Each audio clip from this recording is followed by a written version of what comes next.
My name is Mihyang. I was a member of the Pleasure Squad. Geneva 2020. The UN Human Rights Council.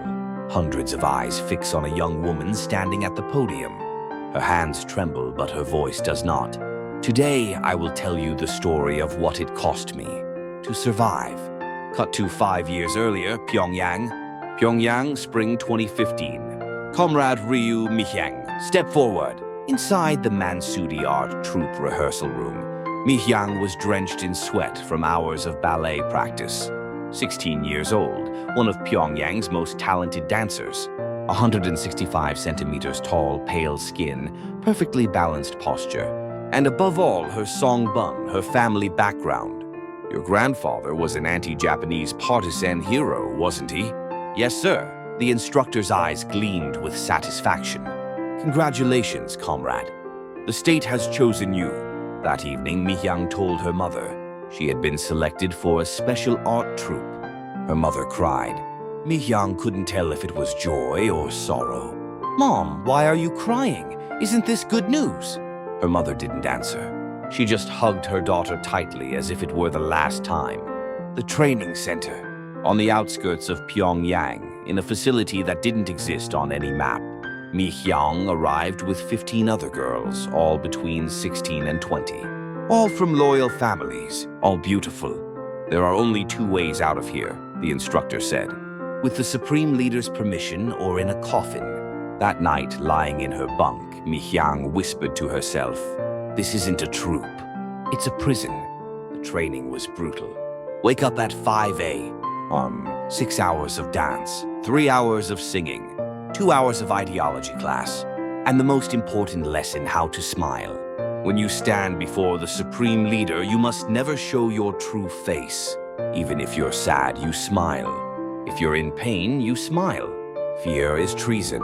Your smile is loyalty. Before the mirror, Mihyang practiced how to smile without tears, how to smile without a soul. 3 years passed. She became a perfect flower, silent, beautiful, and without scent or thorns. But deep inside, a small ember refused to die. The crack. Winter 2018, Mihyang's sister, Mihyang, was arrested. Caught with a USB containing foreign dramas. 5 years in a re-education camp. At the visitation room, Mihyang barely recognized her sister. Thin, hollow eyes. "Mihyang," her sister whispered, "you have to get out. Please."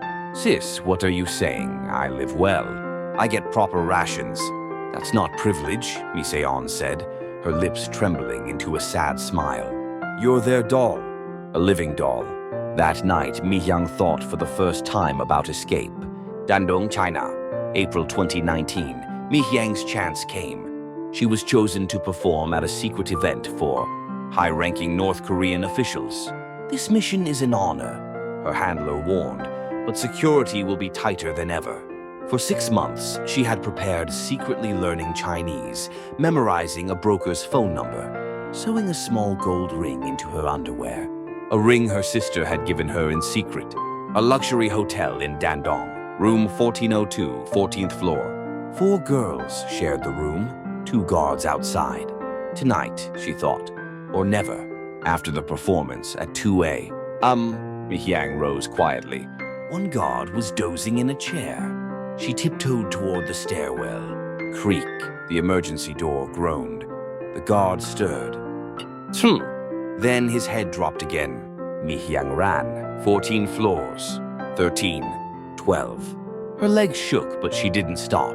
At the ground floor, the clerk was asleep at the desk.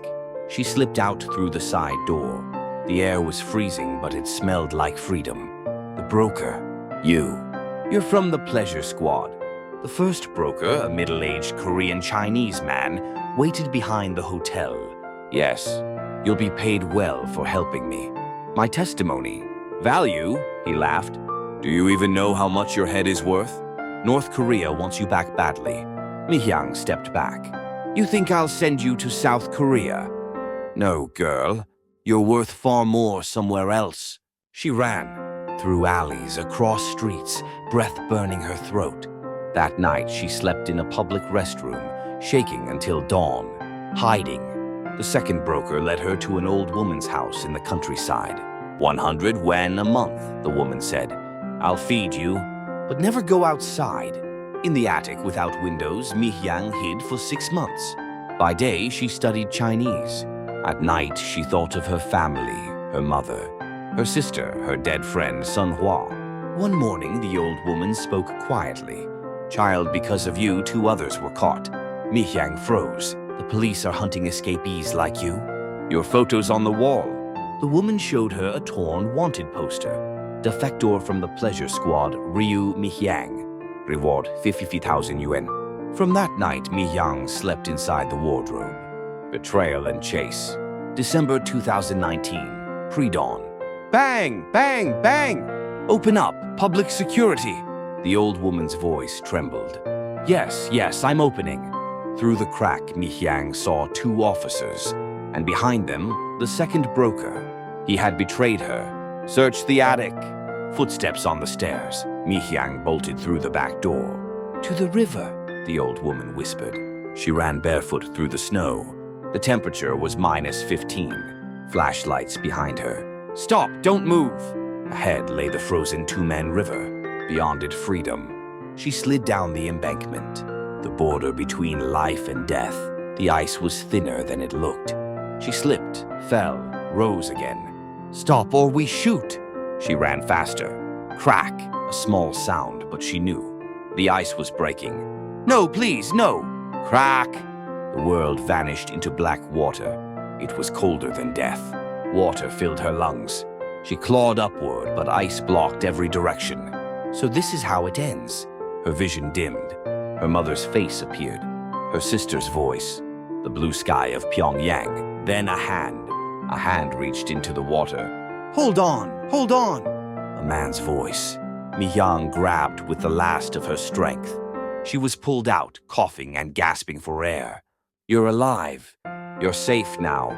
The man was in his 50s, wearing a black parka and fur hat. Are you South Korean? She whispered. Yes. My name doesn't matter. We have to move. They'll be back. He carried her on his back and ran into the darkness. Toward freedom. Hanawon, March 2020. From now on, you are a citizen of the Republic of Korea. When Mihyang received her ID card, she cried tears of joy and guilt. Her mother and sister were still in the north. Her friend Sun Hua had been executed for negligence. That night, she dreamed of Sun Hua asking, "Why did you survive alone?" Seoul, summer 2020. A basement room in Silimdong. Moldy walls, but to Mihyang, it was a palace, a place without guards. She worked night shifts at a convenience store. 9,001 an hour, a fortune in Pyongyang, but barely enough in Seoul. Excuse me, how do I pay for this? Just beep it here like this. The POS machine, the delivery apps, the credit cards, everything was new. When customers heard her accent, they stared. Where are you from? China? Somewhere similar, she answered. She never told anyone she was a defector. Decision, October 2020. A call from a human rights group. Miss Ryu, would you consider testifying at the UN? I'm sorry, I can't. My family, they're still there. I understand. But do you know someone named Ryu Sun Hua? Mihyang froze. Yes. Why? Before her execution, she said something. We have a recording. A faint voice played through static. Mihyang is innocent. Please let her be free. That night, Mihyang made her choice. Geneva, UN Human Rights Council. My name is Ryu Mihyang. I'm 26.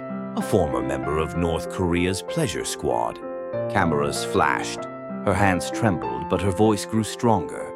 North Korea says the pleasure squad doesn't exist, but I am here living proof that it does. She spoke of her selection at 16, of the training that turned her into a doll, of the betrayal, the frozen river, the friend she lost. But above all, I speak today for Sun Hua and for the hundreds of girls still trapped there. When she finished, the hall was silent. Then one person clapped, then another. Soon, everyone stood applauding. Seoul 2025. Mihyang runs a small non-profit called New Voice, helping defector women rebuild their lives. On the office wall hangs a photo of Sun Hua. A new girl, 19, sits across from her, trembling. "It's okay," Mihyang says softly. "You're safe now. Outside, spring has come." Cherry blossoms drift past the window. Mihyang still has nightmares, but each morning she wakes, drinks her coffee, and works for someone else's freedom. In her desk drawer lies a red silk mask, the one she once wore for the leader's performances. She never puts it on again, but she never throws it away. "Sonhua, I'm speaking with your voice now, for all the girls still trapped in the dark.